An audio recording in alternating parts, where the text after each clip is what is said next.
Good morning and welcome to the Sports Carnival, broadcasting live from the Trauma Center studios. With 4 losses and 1 win, the Packers are now 2 wins and 1 loss away from the playoffs. Holy shitballs. Nation. Now here's your host, Dave Carney.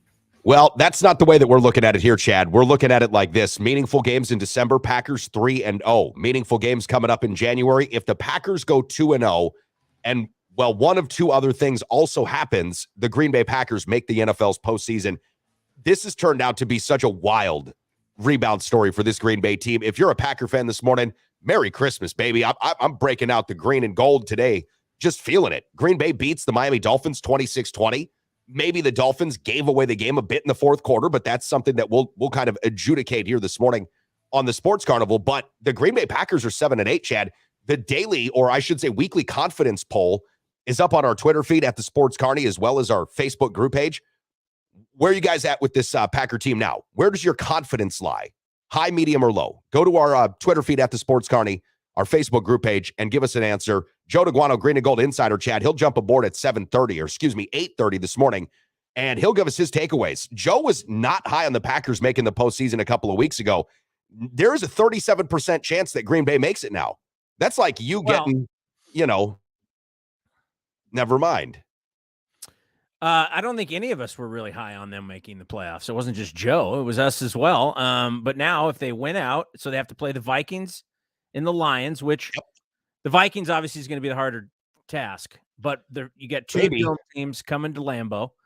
And then if the Giants lose both, so they got they're at home against the Colts next week, and then at the Eagles, their final game. Or if the Commanders just lose 1 game, which they play the Browns next week, and they're both at home, the Browns and then the Cowboys, which there's a likely loss. To me, the most likely is one of the Commanders lose one of those games. And the Packers still have to win both. And the Packers still have to win out. I mean, so let's just say they win out. Yep. That's all they really have to do, control their destiny, because more than likely the Commanders are probably going to lose one of those 2 games. It sure feels like it. Washington was a nice story this season, and Taylor Heineke a nice story. He got benched this weekend. Carson Wentz came in for Taylor Heineke, and now we're going to see what Ron Rivera does going forward. Look, the Packers a couple of weeks back, and they've been blessed with some really subpar opponents here recently, right? A late season bye week. But the Packers a month ago were looking about as down in the dumps, as bad as any team in the NFL could be looking, considering you've got a future Hall of Fame quarterback in Aaron Rodgers. Now at 7-8, Chad, and Aaron Rodgers said this in his post-game press conference. Good friend of the program here, Mike Clements, actually asked Aaron the question, how's the team feeling? And Aaron says, look, everything that's supposed to have happened for us has. Like the other teams that we're supposed to lose if we were to win have. We've put ourselves in this position to play meaningful football games in December. Now we've got 2 in January. Got to win it. A lot of work to do, but it's a real fighter's chance now. And if you're the Green Bay Packers, if you're Green Bay Packer fans right now, and Rick Fletcher, Merry late Christmas to you too, buddy. If you're a Green Bay Packer fan right now, you've got to be pretty ecstatic, because this is not where we thought the Packers would be. Now, listen, the real question is going to be this. If the Green Bay Packers make the postseason, does it matter? Because if, in fact, they do make the postseason, they're going to be a road team. We know that for sure. They won't be playing at home. Will it matter at all? I don't know how good the Dolphins really are. They started off the season hot. Tua has never impressed me, but this guy played great early this season. And, Chad, you and I, right before we came on, talked about it. He played pretty darn good for 3 quarters yesterday. Looked like Tua was going to throw for about 400 yards, especially after that 10-yard pass to Jalen Waddle that he ran for 87 yards to the house for a touchdown. It felt like Tua was going to throw for a lot.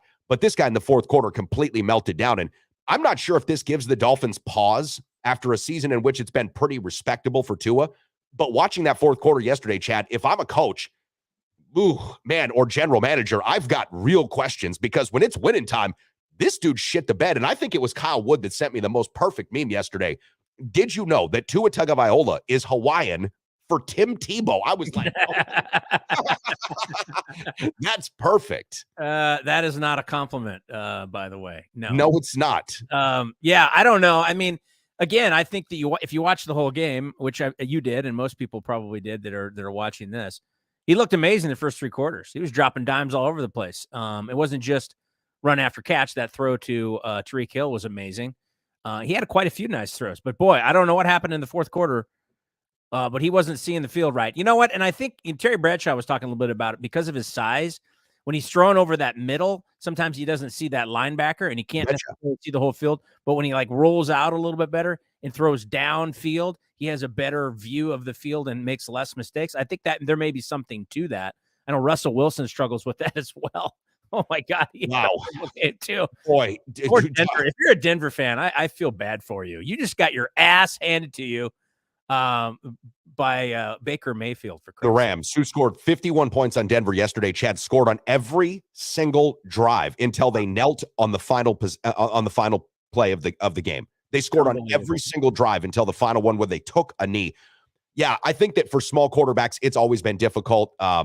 Looking at Tua yesterday, and again, the Green Bay Packer defense, Chad, was supposed to be good coming into the season. They were supposed to be an elite level defense, a top 5 NFL defense. Rashawn Gary going out, things not breaking the right way, have definitely scuttled that. But what we saw in the fourth quarter was kind of what Packer fans thought they would see, throughout the season. But to your point about smaller quarterbacks, I remember having a conversation with Jeff Garcia once, who played in the United Football League when I was the director of marketing. And Jeff Garcia said this: look, at my height, everything is so timed.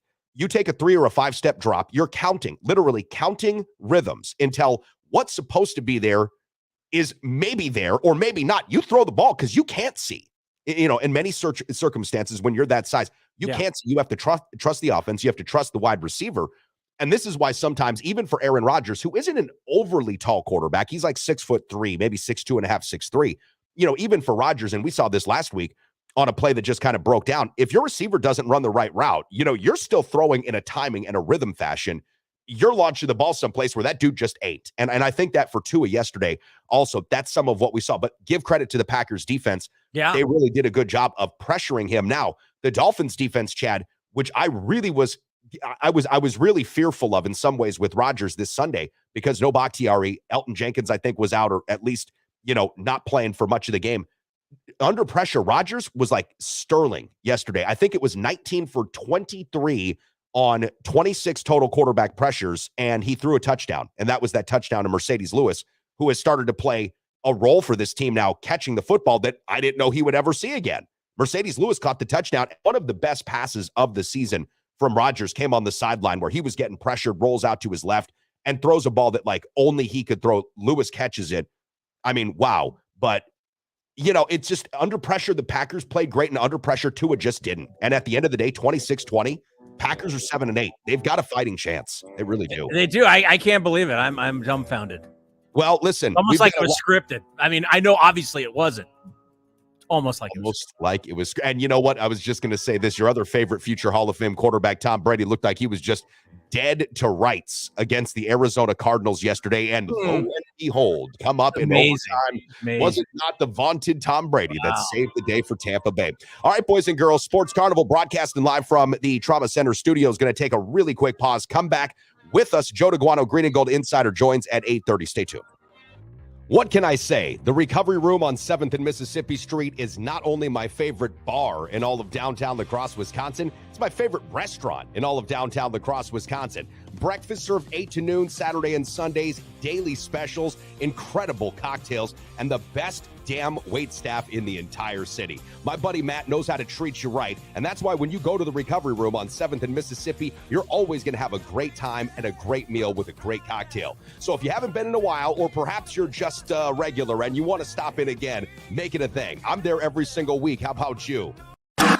Coming to Fox this fall, it's the Bench Brothers.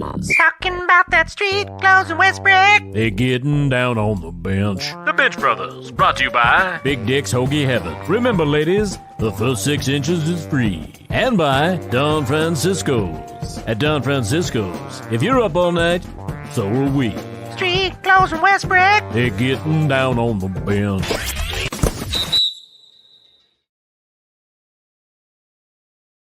Broadcasting live from the Trauma Center studios, this is the Sports Carnival. The problem with doing nothing is it's hard to determine when you're done. Here's your host, Dave Carney. Oh, man. Hopefully everybody that did nothing yesterday just enjoyed the heck out of it, Chad. I really do mean that. Christmas yesterday, what a great day on a Sunday to just spend with family. And if you didn't do anything, don't feel bad. It was a perfect day for that. I've got a lot to do this upcoming week and these next couple of weeks, bro, I'm moving in like 3 weeks. I've got boxes that have just arrived here at the house. I've got bubble wrap. I've got a whole bunch of furniture stuff. Do you know how, I mean, you do, but do you know how stressful it is? I'll just, use that as a question to have to think about packing 3 floors of a house largely by yourself in the next 3 weeks. It's like, it feels daunting.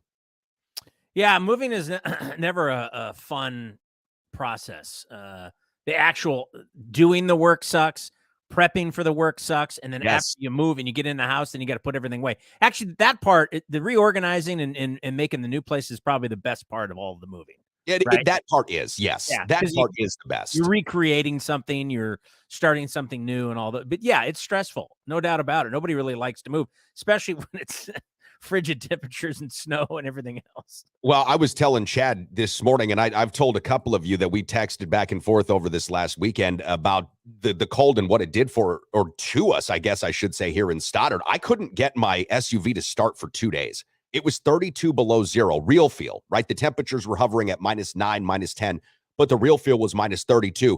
Now, finally, I looked up this hack. How can you start your car? Because I don't have one of those instant batteries, chargers, which I probably should invest in.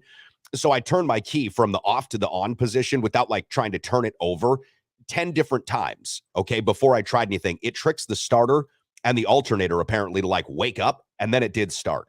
But the computer system inside this car, which is a 2005, went nuts, and it like said test and I'm just like, all right, okay, I'm going to go inside, walk the dog. I did, left that fucker running, and just, came back out and took it later. But man, it was like forced hibernation over this weekend. I did not do any packing though. It was so cold. I didn't want to open the door. I didn't even want to let the dog go out, but I had to. That was about it though, right? Like the dog goes in and out. That's it. No muss. Yeah, I had kind of not a good day yesterday. I was supposed to go over with my family, and I had stomach issues like really bad. Nice. So yeah, it was not a good weekend. And it was like the night before and Christmas Eve, I was spending with my parents, and we're about ready to eat dinner, and their dog starts going crazy, like started panting. Really? From outside with her ears down, and like something scared the shit out of her, and she I think had a panic attack. But we weren't sure what was going something on. Weird. Did no, she eat a mouse or something? She doesn't eat anything unless she sniffs everything 12 times before she eats it. They have 2 dogs. One dog eats everything that's on the floor and grabs everything. That's what they thought. And they wanted to do all these tests. So you have to go to the emergency. Yeah. $165 just to see them. Oh no. And then they're like, okay, well, we can do this test, and this test. And it would be $600. What's your budget? And I'm like, what's my budget? Your budget? Like my budget is we want to make sure our dog's all right. So we made the right decision, went home. She calmed down. Everything's fine. But I think she had a panic attack. But that was my Christmas. Wow. It was fun. Yeah. Damn, I'm sorry about that, man. That's shitty. Here, this will make you feel better. For the 3rd consecutive phone in a row, I've got $100 left to pay off on this thing, right? I go through America's largest carrier. This is, again, ironic. It's kind of like our script writers behind the NFL and the narrative. So I got $100 left to pay off on this phone. I plug it in on, I think it was Saturday morning. I plug in the phone, and it's not doing its normal, hey, fast charging, we're getting there. I'm like, oh, great. Maybe the charger's bad, because that's happened before. I've had to get a different charger. They sell me a very expensive one, because the ones that used to come in the box, they don't sell anymore. So I bought this thing. No, it's not that. The charger's got to be fixed. Well, they can't help me today or yesterday because it was Christmas, of course. So my phone's just off. And fortunately, we've got a lot of ways to communicate now, right? We've got Twitter at the Sports Carnival. We've got the Sports Carnival group page and email.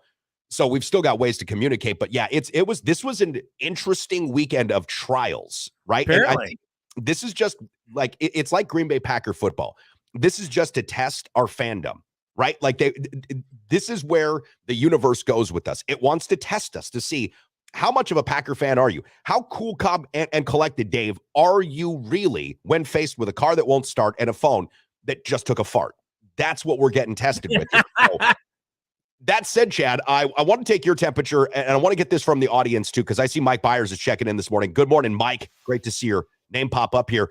Take the poll question at the Sports Carney on Twitter, at our Sports Carnival group page, and let me know, where are you at this week in the current Packers playoff confidence pool, Chad? Because as you know, doing this show over the last couple of months with me, this is a weekly test, right? We test the water every week. Different people have different takes. Right now, the number one answer by far is medium, where confidence is coming into play.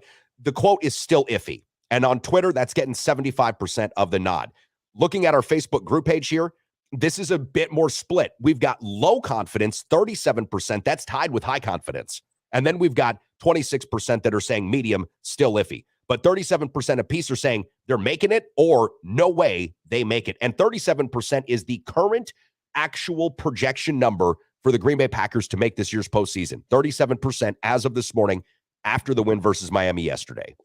Well, as I said, I think that, the help that they need is now pretty much almost a gimme to a certain degree. It feels like it. It's really the question is, can they beat the Vikings? Now, granted, they're at home, and they're playing two dome teams at home the last two games. Yes. Obviously, Detroit shit the bed this week. Bad. And Called you it. knew that. I thought that was going to be a much better game than it was.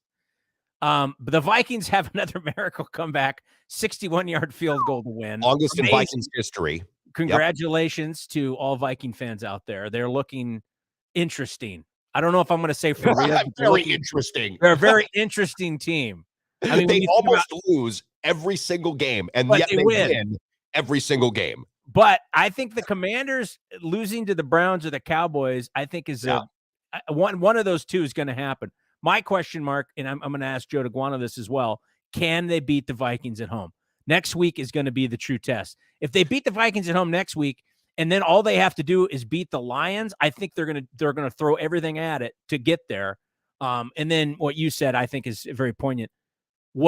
Does it matter? What do they do in the playoffs? Yeah, what are you going to do when you're in the postseason, Aaron, Charles, Rodgers? That's what I really want to know, because this is where the last couple of years have really fallen short. Aaron Rodgers in the playoffs, right? Like, I mean, it was him that wasn't able to power the team past Tampa Bay when they turned over Tom 4 times in a row. You think yesterday's 3 picks was bad against Tua? Yeah, the Packers got 4 in a row on Tom, okay? And they couldn't score but 6 points against that team. And then, of course, against the 49ers, that was just an abject failure on multiple levels, institutional, organizational, and on the players. When they get to the playoffs, which it really feels like they could make it now, what will they do with that? I don't know, but I will say this before we go to Morning Woods comments. If the Packers are going to look at any part of their recent past history, it would be 2010's team. Right now, they did have Charles Woodson on the defensive side of the ball, but the Packers were looked at as like an team that year. So they made a late surge, get that wild card, and then they end up winning the Super Bowl. I don't think that this year's Packer team is poised for that, but if you're a Packer fan and you're looking through green and gold glasses this morning, and I know that Morning Wood was going back through the annals of history this weekend because he showed me the DVDs and tapes he was watching of Packers past glory. If you are a Packer fan that remembers 2010, this season, could bear some resemblances. There really could be some. I mean, Jair's not Woodson, but he's pretty darn good. And Rasul Douglas looked good yesterday. I mean, I don't know, Chad, this Packers team, I mean, if the NFL is script writing, which Rob Togg says he needs to put a foot up somebody's ass for, but if the NFL is script writing, man, they're putting this narrative together in a way that would really satisfy a nation of football fans, truly, and I mean that. What I found funny is it seemed like every commercial, the immediate commercial right when they went to break, was always John Cena's coming back to the WWE. I just had a smile on my face thinking about, I know nobody believes it. Everybody, oh no, there's no way. There's no way that this could be scripted. How could they? No one understands how the world works. The world is scripted. We're just players that we're just, fans. We're just people in the audience just watching this. I mean, look at everything that's happening in the world. Everything is crazy. Why couldn't it be? And when you look at Tom Brady coming back last night, the field goal to win, Aaron, it's just like, I don't know, man. It makes me scratch my head every time I watch it. And unfortunately, you and I don't have access to those scripts, so we don't know exactly what's going to happen. We just guess like everybody else. Yeah, to a degree. Here's what I've been really going with lately, Chad. I feel that the world is much more tangible, meaning it's also much more changeable based upon us, like individually us. Well, sure. There have been times in which I have wondered if you guys aren't all just in my dream, right? Like, am I just dreaming and you guys aren't all... Sure. It's called solipsism, where you think that the world outside of you is your imagination. Yeah. But that's largely, if you break down different science and different ways of viewing the universe, nothing exists outside of observation. So you're saying your subconscious wanted the Green Bay Packers to win? Basically. and wanted Tom Brady to also win and wanted to see John Cena on these commercials. So I knew that we could have this conversation this morning because I was watching this yesterday. Did you see that? I tell you what, it was a WWE commercial, and then it goes right away to the next commercial for the next football game. And I thought, yeah, Chad, he is going to be eating this thing up with a spoon right now. Let me hit Marengo Mike here, who's checking in all the way from Marengo/Huntley/Chicago, Illinois, and says this: can't stand the Packers, but got to give them some props for potentially making it to the playoffs. But they will come up short. Listen, if the Green Bay Packers make the postseason, Chad, they will have completed one of the most remarkable turnarounds in NFL regular season history. That is a fact if they are able to make it. So, Mike, I agree with you. You got to give them props for maybe making the playoffs. This is big news. But think about what had to happen this weekend, and exactly what had to happen happened. They needed 4 losses, and they got all 4. They needed the Seahawks to lose, they needed the Giants to lose, they needed the Lions to lose, and they needed the Commanders to lose. And all 4 of those things magically happened. Then they're getting their ass kicked in the first half. And really, to me, the turning point, the momentum shift was when Raheem Mostert fumbled that ball right before half. That's when everything seemed to shift. And then the other thing was Aaron Rodgers throws that interception. I'm like, oh, here we go. Now it's turning back. And then just inexplicably, Tua, 3 interceptions. I mean, you really have to hats off to the Green Bay's defense. That was really the star of yesterday's game, was their defense. Yes, it was. Well, all the way around. It really was. And this again, Chad, for those that are jumping aboard now, YouTube, Twitter, Twitch, Facebook, LinkedIn, or if you're going to catch this later on a million podcast platforms, look, that was what we thought as Packer fans we were going to see this year with the defense, right? And when Rashawn Gary went out early this season, when you started to see some players like Rasul Douglas, who just signed a big contract, maybe not live up. Rasul Douglas had a huge pick on Tua yesterday as well. There were question marks. Joe Barry, Joe Daguanno, who will join us at 8:30, has been calling for Joe Barry, defensive coordinator's job for the last number of weeks. So this is what the Packers and the Packers fans sort of expected. I go back to what we talked about last week on Thursday, as a matter of fact, with ESPN 105.5's John Papadopoulos about the scoring outcome of this game, though, too.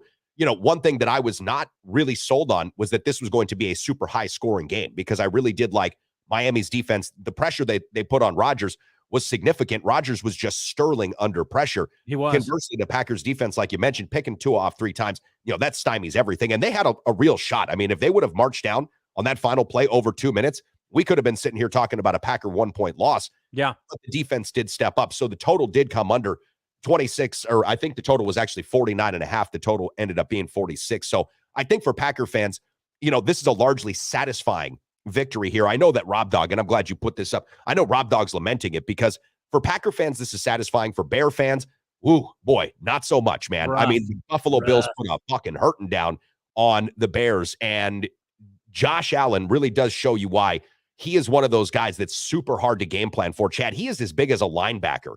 He's like Cam Newton, but more skilled, right? Yeah. Like, he's got a better arm and a better way to read the defense than Cam Newton does, and yet he can run around and over guys in a way that is just, that's got to be really difficult to game plan for. Justin Fields is awesome. Jalen Hurts is awesome. But that dude is like, he'll just bowl you over and say, thanks for this, and I'm just going to take mine now. You know, the one thing I was thinking about yesterday and watching that game, how aggressive the play calling was by Matt LaFleur. And I was thinking, is this aggressive or reckless? I mean, how many times did they go for it in 4th down? That fake punt.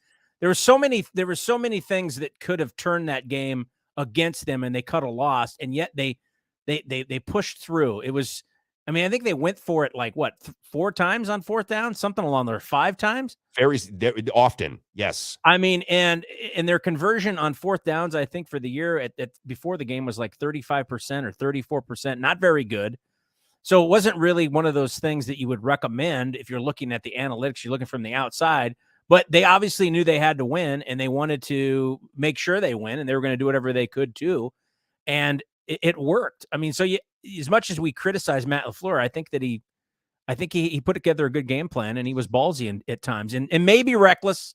You know, I think when you're on your 20-yard line and you're fake punting, not a good idea. Obviously, that didn't work. But the other thing that not capitalizing on that, was it either punt return or the kick return from Nixon, not really capitalizing on that with a touchdown when you get to the 10-yard line, was another head scratcher to me. And I was thinking, again, in the moment, thinking, oh, okay, here's an instance of why they're going to lose this game. Yeah. And then the second half came, and it was a totally different game. Yeah, special teams has been the ballyhoo of this Green Bay Packer team for some time, and that's one of the reasons I thought that Rich Bisaccia would be the Packers' best free agent pickup this last offseason, right? Because what he did with the Raiders last year was just awesome. I mean, they love that guy. But you're right. There were a number of things where you look at it like, oh, God, but the fourth quarter and really just the second half, the throws that Rodgers was making, being able to get something from A.J. Dillon. Aaron Jones had a very muted game on the ground yesterday, which does concern me, again, about the play calling and how dedicated to the run the Packers are going to be. But it was, I mean, again, for Packer fans, it was exactly what you needed. And all of the things that broke in the direction of the Packers that needed to happen did. Chad, because we've got Joe Daguanno coming up at 8:30 this morning, and we've still got to talk about some Bucks basketball, which we'll do before we get out of here. I do want to just wax poetic about sports betting again, because I see Joey Miller's checking in here this morning. Joey getting really into sports betting. Joey wants this, though, and this is funny, Chad. You'll like this. Joey tweeted at me this morning because, Aaron Gordon had 7 dunks yesterday for the Nuggets, right? Yeah. In a victory. Great. Aaron Gordon's been in the dunk contest. He's 6'10", maybe 6'11". He tweets out, I'd sure love to see Drew Holiday or Chris Middleton do that. And I was like, yeah, I would do it if it were Sean Kemp. That would be fantastic, Joey. I'd love to see Grayson Allen go up there and do Michael Jordan dunks too, but I don't think it's going to fucking happen. Yeah, well, unfortunately, they had to play the Celtics yesterday, and my Celtics won. So that was yes, they did. And listen, we'll talk about that game because there is something to unpack here. Even though the Bucks not at full strength, it doesn't matter. I saw something from Jason Tatum, from Jaylen Brown yesterday that I want to hit on before we go. But let's talk about some betting because we've got a promotion going on right now with the official betting partner of the Sports Carnival, and that is BetUS. You go to betus.com.pa. You sign up. They'll ask you, how did you hear about us? And you can put podcast, put the word carnival in. And then as you get ready to make your first deposit, you'll be asked to enter a promo code once again. And you can see that promo code on your screen if you're watching us. It's Carnival. Okay, very simple. You'll get a 125% deposit match on your initial deposit, all the way up to $2,500. But for simple math, you put in 100, you get a free deposit of $125 that you can use. So over the weekend, I was really, really on to 2 games. One of the games, Chad, I told you about this. I actually made a play on weeks and weeks ago because at BetUS, you can make some really fun future prop bets and, future bets on big games, maybe that are, the national championship 6 months before it actually kicks off.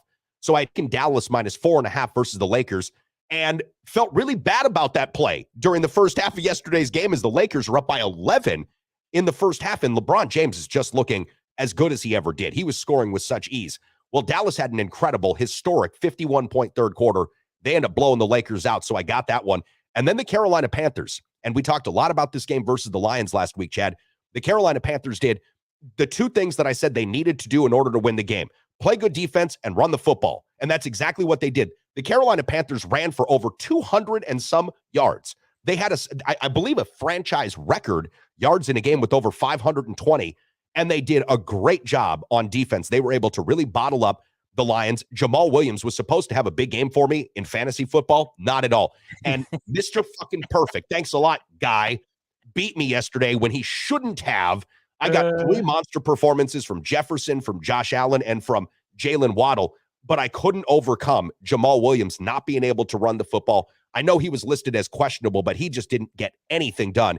And look, the Carolina Panthers, they're not going to win the division. That looks like it'll be Tampa Tom now and those Tampa Bay Buccaneers beating Arizona yesterday. But Carolina did the 2 things I said they needed to do. And for what that's worth, Chad, I'm feeling great on a post-Christmas. I really am, because that really helped me get over losing my phone and my car and all of this stuff for the last 3 days.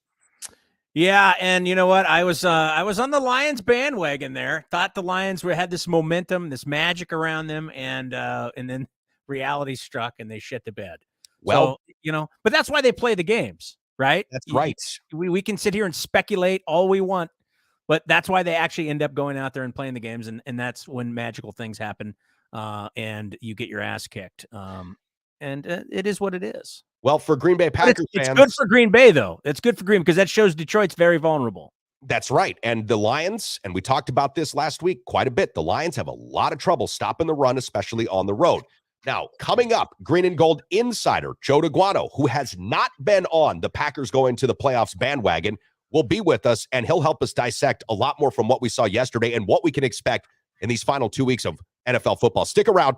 You're watching the Sports Carnival, broadcasting live coast to coast from the Trauma Center Studios. Now more than ever, if you're looking to buy or sell your first home or perhaps an investment property, you need a full-time dedicated real estate agent who is up to date on all the latest trends and analysis and is ready to give you the kind of service that you deserve. That's why the official real estate agent and the official real estate partner of the Sports Carnival is Kyle Cable of One Trust Real Estate. Whether you're looking to buy or sell your first home, or perhaps you are a seasoned investor, call the official real estate agent partner of the Sports Carnival, Kyle Cable of One Trust Real Estate. The official mortgage team of the Sports Carnival is the Midwest mortgage team of Land Home Financial, my good buddies Mike Garcia and Todd Vercruzzi. Listen, we all know the mortgage industry is in a bit of an upheaval right now, and that's why it's more important than ever to go to a couple of guys that you can trust, a local operation right here in La Crosse. That is the Midwest mortgage team. Again, Michael Garcia and Todd Vercruzzi of Land Home Financial. Don't make a mistake with your mortgage needs. Go to the official mortgage provider of the Sports Carnival, the Midwest mortgage team, Mike Garcia and Todd Vercruzzi. Back to the Sports Carnival, broadcasting live from the Trauma Center Studios. As Deshaun Watson used to say, real friends don't rub it in, they rub it out. Now here's your host, Dave Carney. Deshaun Watson. Hasn't he been as bad as anticipated coming back from 2 years off? Cleveland loses to the Baltimore Ravens this weekend. Guys and gals, welcome back to the Sports Carnival, broadcasting live from the Trauma Center Studios, powered by the Recovery Room. I'm Dave. He is Chad. Joe Daguanno, our Green and Gold Insider, is joining the program. Joe, the Recovery Room, and I wish that you could be out here this Thursday, is hosting us for another incredible giveaway party. A lot of folks don't get what they want on Christmas or during the Hanukkah season, right? We know that. So we decided at the Recovery Room and here on the Sports Carnival to join forces with Alaskan Amber, with Blue Moon, with New Glarus, and Stax Family Farms, which, yes, is high-quality CBD and hemp products, to give away a 43-inch television, 162-centimeter snowboard, and more Stax Family Farms swag than you could consume in probably a lifetime. We've also got a lot of different swag from our liquor providers. Joe, if you were in town, I know that you would be there helping us anchor this bad boy. But break me down in terms of giveaways. Where do we stack up here in La Crosse compared to some of the places that you've worked at, Funk's and others in Madison? Because I think that we rank really high up there. Yeah, no, I think you guys are bringing your A game. And so I have zero complaints about your giveaways. And yes, I got to get my ass up to La Crosse one of these days. I do. It just, I miss you guys. I miss seeing Coach Janice. I got to get my ass up to La Crosse. And so my New Year's resolution, boys, I like this, is going to be a trip soon after the new year to La Crosse. And Chad, one of these days, my man, because I know you are not in La Crosse. No. I think one of these days for 2023, we got to get the benevolent kingpins, cronies, all together at the Recovery Room. So that should be our goal. All your minions, Dave, need to come to the Recovery Room in person in 2023. I think that, Joe, where there is a will, there is a way. As a matter of fact, Matt from the Recovery Room has offered to fly Chad, the producer, out here just to make this happen. Now, I told him, if anybody hates the cold worse than me, it's Chad. So you probably won't get him to leave until we start to thaw a bit here, Joe, which thank God we're starting to thaw, man. I'll let you know. Everything that could have gone wrong this weekend with weather did you survive okay? Because this has been like hellacious. Yeah, no, it was fucked up. I mean, it was a fucked up weather weekend, but I will tell you, it was a beautiful Christmas weekend. And I have a lake in front of me right now. I was actually going to do this segment outside today, but I'll send this video to you, Dave. You'll appreciate this real quick. My youngest son, Charlie, was so proud of this Christmas gift he got me. He got me a hollowed out, legitimate, full-size chocolate football. Wow. Right? Okay. And we actually have video of us playing catch with this at my father-in-law's place. Chocolate exploding everywhere. I mean, it was good stuff. And yeah, it's like 18 degrees where I'm at right now, and it feels like a heat wave, man. So yeah, no doubt. It was fucked up. And I will tell you, as fucked up as the weather was, here's that radio background coming into play. Man, did Tua fuck up in the fourth quarter. Preach on it, Joe. Preach on it now. I said as we entered the fourth quarter, and I'm sitting around with my family and everything, I said, you have game-defining, or you have kind of career-defining moments as a player. And I said, Tua is either going to define himself one side or the other in this quarter. And he really did. And it was interesting. One of the best analysts that I watched, and I was watching him today, is Dan Orlovsky. And he's talking about the fact that Tua continues to not take that first read.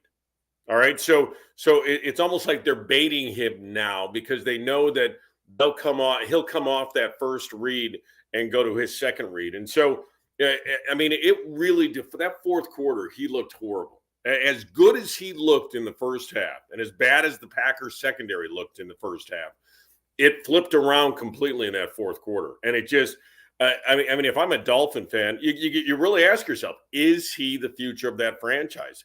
And that's a guy that had all the stats this year, #1 QB rating, all this kind of shit.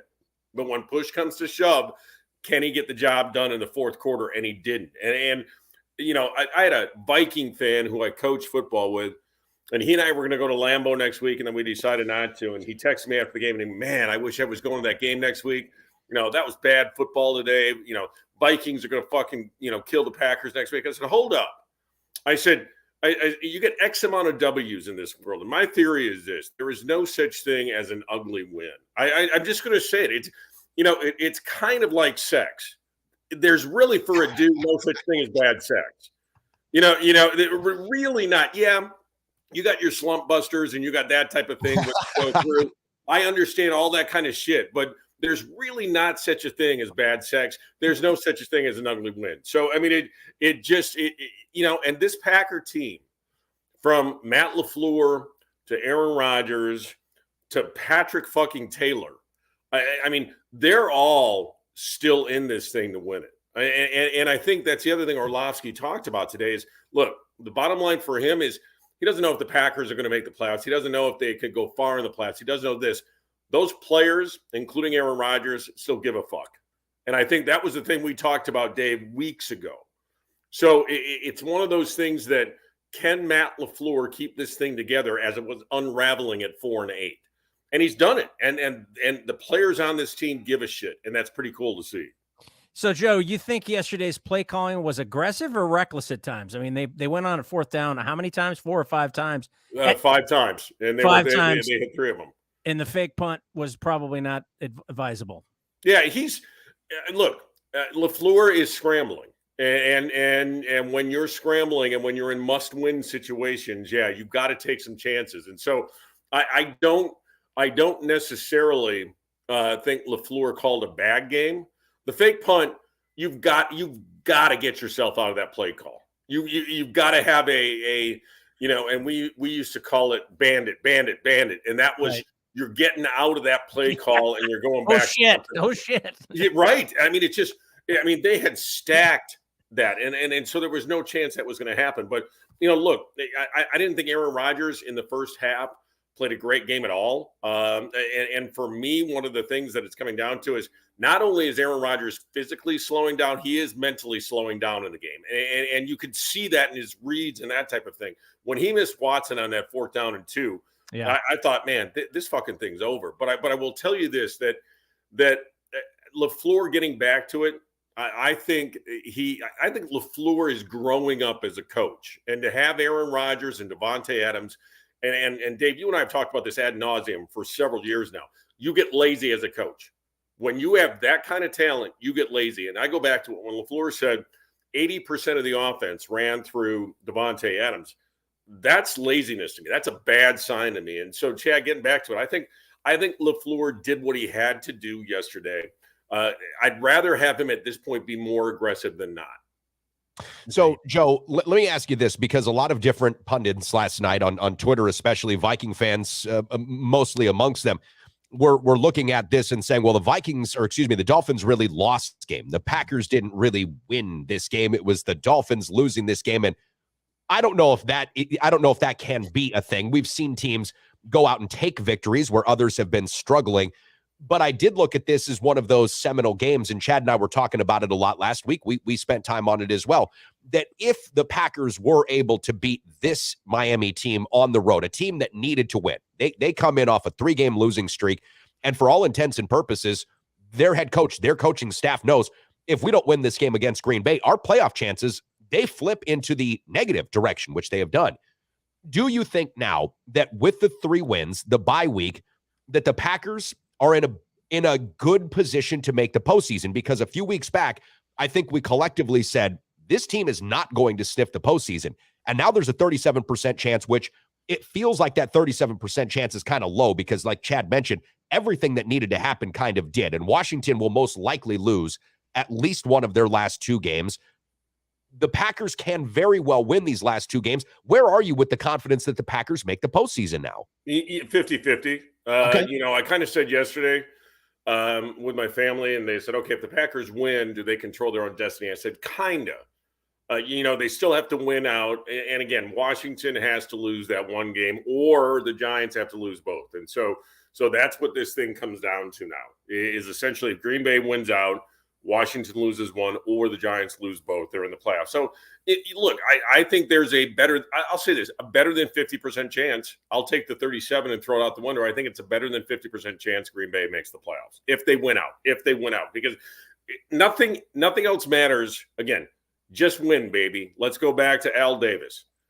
You can't control anything else. You put yourself in this fucking spot because of how you played against Washington, how you played against the Giants, how you played against the Lions, and how you played against the Jets earlier in this year.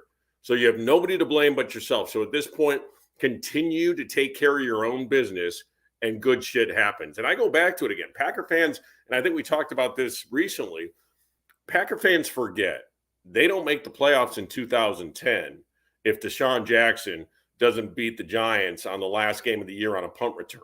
And so Green Bay had to beat the Giants and then beat the Bears, and then they make it back then as the 6th seed. And they've got they got to go on the road the whole playoffs. Everyone knows what happened after that.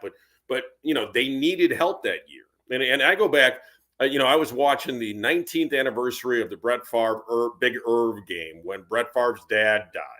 And he plays against the Raiders. And I rewatched that game, and I'd forgotten all about that. Green Bay plays Denver that last game of the year, and they still need the Vikings to lose that last game of the year, and they lose on a last-second touchdown to Poole of the Cardinals, and the Vikings are eliminated, and the Packers go to the playoffs. And then, of course, Green Bay Packer fans remember 4th and 26. So there's lots of shit that still needs, I think, to happen, but it's set up for the Packers right now. Win and you're in, for the most part. They still need that 1 loss by Washington or the 2 by the Giants. But, yeah, at this point, I give them a better than 50% chance, which you guys know. I have said all along, this team's not making the playoffs. It's not making the playoffs. Too many things had to happen. Yeah. So, Chad, for those that are watching us on Facebook, Twitter, Twitch, LinkedIn, YouTube, let's put up that Packer graphic just so they can see the playoff scenario that needs to happen. Joe, looking at our poll question this morning on our Twitter feed at the Sports Carney, 70.6% of respondents, when asked, where are you at with the Packers playoff confidence pool? 70.6 are putting it right in the middle, saying medium, they're still iffy. 23.5% are saying that their confidence is high. Looking at our Facebook group page, 40% of respondents say their confidence is low, 30% apiece for high and medium. I think that right now, as much as it can be in the Packers' control, it is, right? They've got to still win those final 2 football games. And Chad, you were talking about the Vikings game being the toughest. I almost wonder if that game, week 18 versus the Lions, won't be the real true test of all this, which, again, sounds stupid because the Lions are supposed to be a bad team. They're 7-8 now. The Packers and Lions are tied with respect to their records.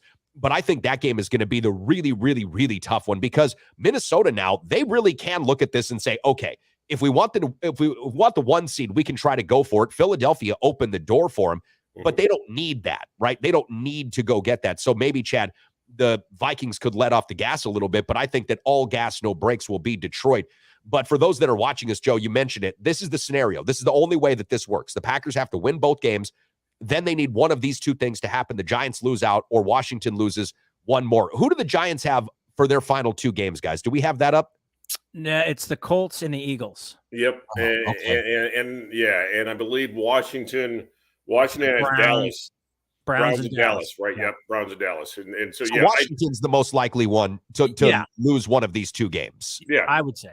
I would say, and again, look, I'm going to go back to it. Is this team capable of going on a playoff run, even if they do make the playoffs? I don't know. There's still a lot of warts on this team. There's still a lot of things that need to be figured out. That first half, defensive backs were just atrocious for the Green Bay Packers, and that's the kind of thing that will eat them up in the playoffs. And so, to me, the more important thing is Matt LaFleur has not lost this team.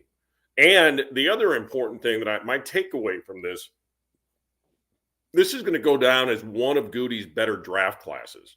Because you look at the contributions now that he's getting from this draft class, and we talk about Christian Watson and the difference that he makes in the game, and of course he had the hip flexor situation. But then we look at Romeo Doubs and what he's been able to do, and Zach Tom playing left tackle, and Kingsley Enagbare, who is now playing that outside linebacker position and starting for the Green Bay Packers now because Rashawn Gary's out. So more importantly, I think that Goody did a nice job this year of restocking the cupboard because and the big news too that we haven't even touched on, guys, because it happened during the week, was the Elton Jenkins re-signing, and it was huge. Real quick on that contract, because not only is he the second highest paid guard in the NFL, but he's also top 10 tackle in the NFL, and there are bonuses tied into him getting accolades at the tackle position. So that also, there's going to be a lot of questions this offseason. Does David Bakhtiari come back? And you saw how big a drop-off it was when Josh Nijman got hurt yesterday. And so, again, the Packers making big moves, and that was a big move. And Andrew Brandt says this. All Packer fans say, they never compete for free agents and they never spend money. Well, no, they got one of the top-paid guards, top-paid offensive tackle, top-paid cornerback, top-paid defensive tackle, and top-paid quarterback. And so, yes, they spend on their own. The draft and develop is still a big thing there, but that was big news coming out of Green Bay, because to get it done in this season allows them to spread the salary hit over this season in addition moving forward. So that was big move. I go back to it. Playoffs or not, it doesn't matter to me right now. It'd be great to get in, but what I see better is Matt LaFleur growing up as a coach and keeping this locker room, and Aaron Rodgers giving a damn. For all the shit we throw at him, the dude's a weird dude, but I will tell you, he still gives a fuck about this team. Well, Joe, in the NFL, it's just like with slump busters and sex. You've got to take your lumps sometime. Have a great rest of your day, buddy. Merry Christmas. That theme is just going to carry. That's the gift. That theme keeps on giving, man. Yes. That's you can never get tired of sex analogies. Yes. Can't do it. Joe, love you, buddy. Thanks for everything. Joe. Talk to you next week. Boys. Preferred Insurance is the official auto, home, business, flood, and life insurance agency of the Sports Carnival, serving folks in La Crosse and surrounding areas with licenses in Wisconsin, Minnesota, and Iowa. As an independent insurance agency, Preferred Insurance is free to find the very best insurance for you, your family, or your business needs.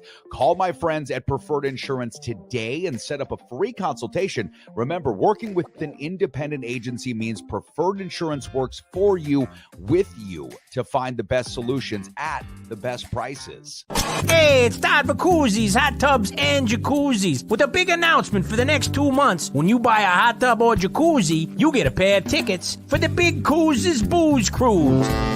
Headed to Cabo. So sop that mop and then come pop a top with me, the Coos. Sop that mop is a slang term for wet bush.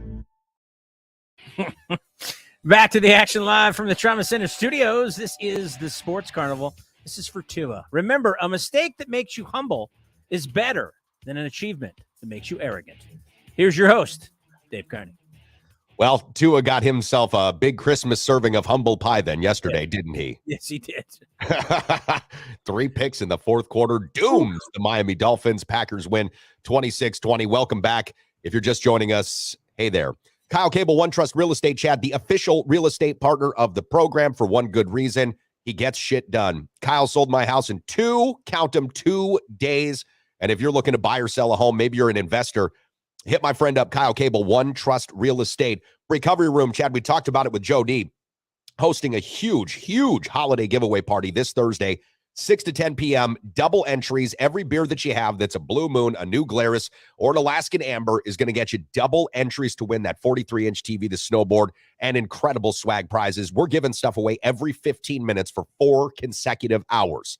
Think about that. Every 15 minutes for 4 hours, somebody's going to win. I would love to see each and every one of you out there that can make it. Of course, we've got the holidays. They're still, going on right now, but we get ourselves set up for a really raucous 2023. Preferred Insurance, Tony Rousa and Brian Sandmeyer, downtown La Crosse. They are your auto, your flood, your business, and your homeowners insurance providers. They are the official insurance provider here of the program, Chad. We're going to have John, myself, take our autos over to Tony. We're going to put our renters insurance coming up over there with Preferred Insurance. They've even got pet insurance. So when you get something that happens like to your folks' dog last night and the vet asks you what your budget is, you're like, wait, we've got that pet insurance. And of course, the official mortgage team of the program, Mike Garcia, Todd Vercruzzi, the Coos, over at Midwest Mortgage Team of Land Home Financial. We've got Todd's hot tubs and jacuzzis. I think that Mike Garcia needs to start a shoe emporium, because Mike Garcia has got one of the largest collections, Chad, of Air Jordans that I have ever seen. Outside of an actual shoe store, he has got one of the largest collections. Some of the shoes are not even ones that he can fit his own foot into. He just buys them because that's the shoe. That's the one that's rare. And he's like, I'm picking it up. It's like an investment. Well, I think those shoes can be an investment. They do You actually bet you can. appreciate in value, believe it or not. Yes, our they old do. buddy Michael Mack, didn't he do something with shoes for a while? I know he's doing stuff Still with does. Yeah, Yeah. still does. Sells a lot of shoes. Not Kanye West shoes anymore, though. No Yeezys. Mike got out of that business as soon as Kanye decided to take his left turn down crazy road. Real quick, back to Tua. Okay, so Tua, if you look at quarterbacks with the most weapons, would you say he's got probably some of the best weapons in the NFL? Yes. Mike And the is second, struggle is- Tyreek Hill, Jalen Waddle. Yeah, Raheem Mostert. So look at Brock Purdy, right? So Brock Purdy probably has maybe the second best amount of weapons, or maybe the first. Maybe it's 1A, 1B kind of scenario. Sure. Look how well he's doing, and being a guy Yeah. that had to come off the bench, a third string quarterback doing as well as he's doing with the weapons around him. It does kind of paint a negative picture for Tua, because if you're the coach, if you're the general manager, you're looking at this team going, God, you've got everything you need. What's going on here? Well, exactly. And now you're losers of 4 consecutive. So the Dolphins had a great start to the season, and people are talking about Tua as an MVP, right? And statistically, he was there. The Dolphins were playing great. But everybody that I know that looks at quarterbacks, and I've been a big Tua doubter since he came into the league, because I just didn't think, Chad, that he had whatever it took to be an NFL quarterback. Look at what he did in Alabama. He had the best wide receiver, Heisman Trophy winning wide receivers, best offensive line, best defense, best running backs, best coach. Right? Like, that's what he comes into the NFL with.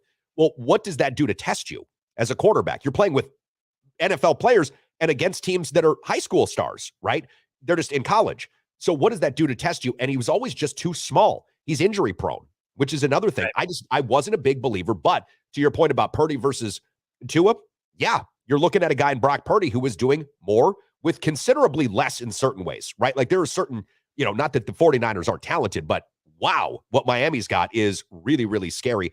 We'll see. Joe Daguanno said, and I'll be curious to hear from others throughout the week. Joe Daguanno said, if you're the Dolphins, you have to really start to look at that game yesterday. And I largely agree with Tua in the fourth quarter and ask yourself, is this the guy?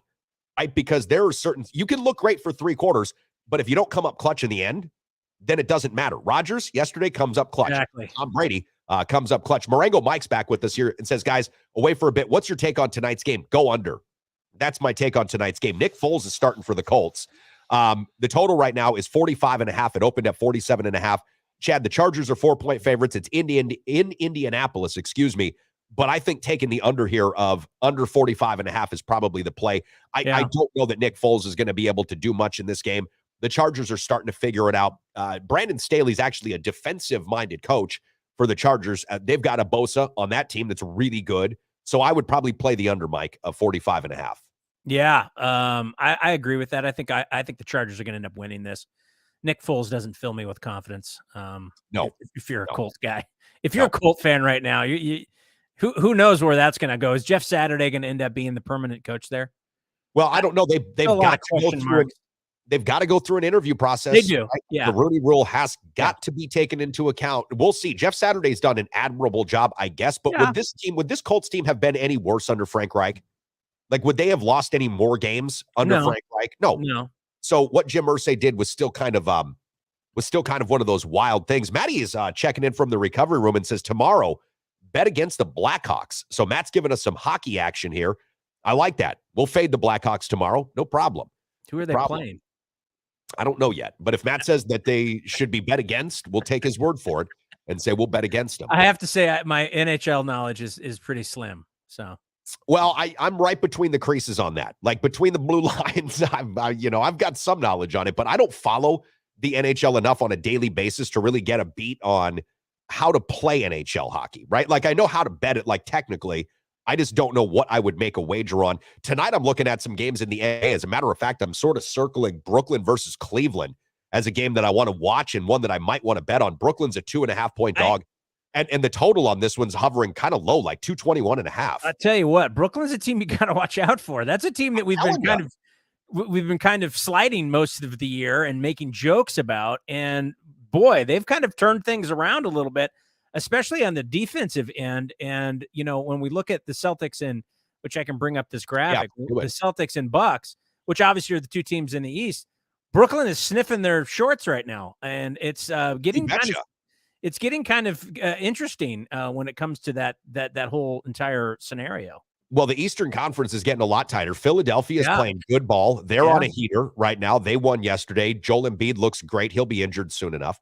And the Brooklyn Nets will implode once again, right? Like Kyrie Irving will find another way to super weird before this gets too long into the season and they'll fall off. But credit to Jacques Vaughn, like you've mentioned, they're playing some actual defense. I don't know that Steve Nash could ever coach. Another one of these situations in which somebody's just given a job for no apparent reason other than they have a name, but he never coached, and he never coached in the NBA. So they gave him a job.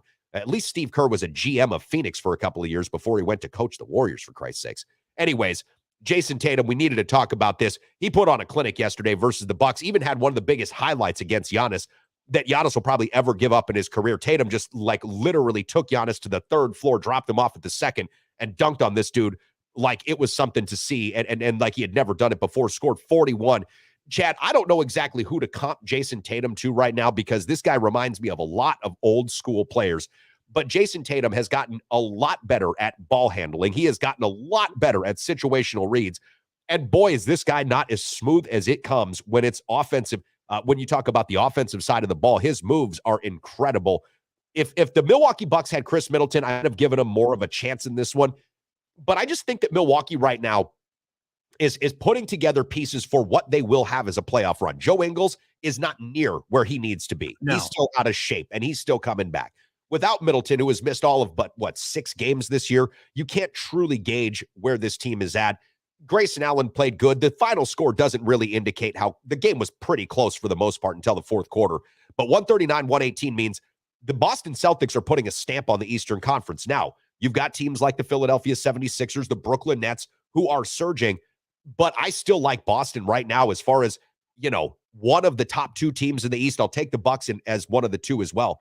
But Boston, Al Horford off the bench was playing great. They've got a lot of players, Chad, that really come and come to play. Grant Williams, who I know that you love to fade for dead ball bitching. He was effective yesterday. Shot the ball well, got to the line. He's a tough player. He was really good at Tennessee. One of those players that plays 4 years in college and you're not sure if he'll be good in the NBA. He's been great. Well, and Jaylen Brown, his fourth quarter was pretty amazing. There you go. 13 was 29 in the fourth. And the cool thing about that was Tatum knew it, right? Tatum deferred to Jaylen Brown. He's like, okay, he's the hot hand. Let him shoot. And he kept jacking threes, and taking his man off the dribble. And, I think it was Grayson Allen was covering him a couple times. And, he looked really, really good. Boston's a really good team. Again, I think the strength of the Bucks over the Celtics when they're healthy is their bench, though. And currently right now, the Bucks aren't completely healthy, obviously, with Middleton out. As you mentioned, Joe Ingles is not at full speed, all those kinds of things. But I do think they're a little bit deeper. This is going to be this matchup that we saw yesterday is going to end up being in the Eastern Conference Finals, I have a feeling. And it's going to go to 7 games. Yeah, I totally agree. The semifinals went to 7 last year as well. Mike Byers is asking, when's the recovery room? Thursday, 6 to 10, Mike, 6 to 10 p.m. Now, Want to say a real quick shout out to our friends as well at Helping Hands Landscaping, Joe and company, looking for some helping hands with snow removal. It snowed again here last night, Chad. The weather keeps dipping. The snow keeps dropping. Joe is looking for a couple of hands, good money. You can set your own schedule, very flexible. Hit up Joe at Helping Hands Landscaping. And if you got in trouble this weekend, or maybe you know that you're going to get in some, we've got a helping hand for you as well. That's Sean O'Neill at the O'Neill Law Firm, downtown La Crosse, the official law firm of the Sports Carnival. Chad, hope you have a happy Monday. Glad you're feeling a little bit better. Say hi to the folks, and we'll say hi to each and every one of you tomorrow morning, Tuesday, here on the Sports Carnival. Later.